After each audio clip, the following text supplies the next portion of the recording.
In today's lesson, you will learn from a model of a cell using dialysis tubing, and you will learn using real cells from the Elodea leaf. You will have a box of supplies.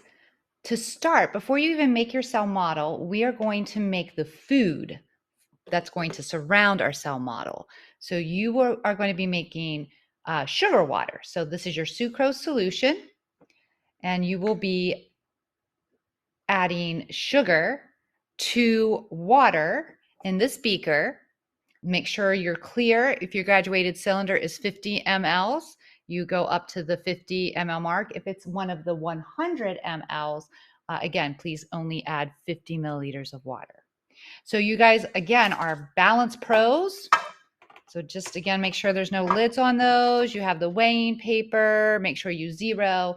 You're going to add 10 grams of sucrose to 50 milliliters of water in this beaker to make the food for our model cell.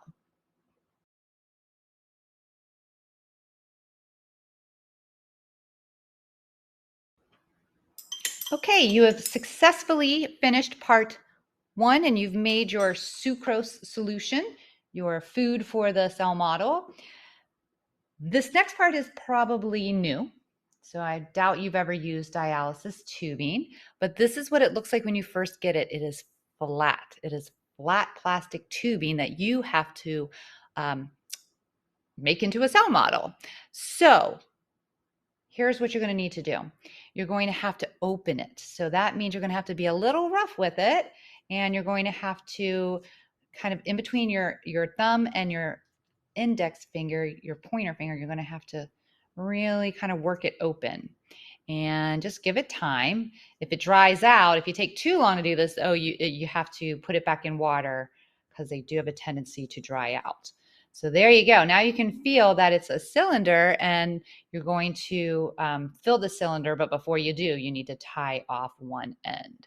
So make sure you kind of give it a nice twist, and then you just like kind of balloon animals. My students said it's like making balloon animals, and you're going to make a nice little knot at the end.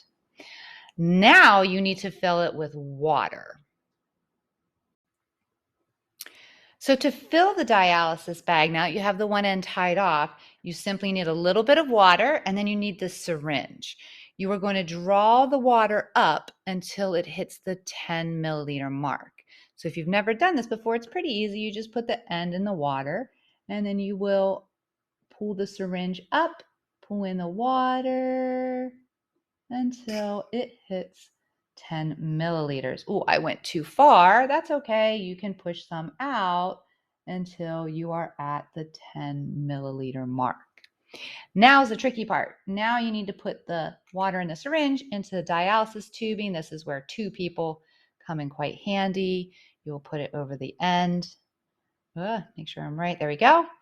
And one person can hold the tubing, and then the other person can gently push in the 10 milliliters of water into the dialysis tubing. There it is. So now you simply need to tie off the other end, just like you did before, and you will have your dialysis tube cell model.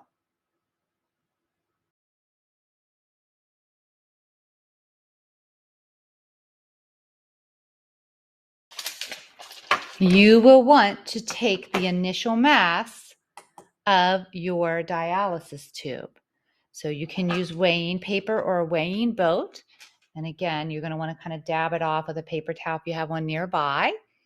Make sure the balance is zeroed, 0.0 grams, and take the initial mass.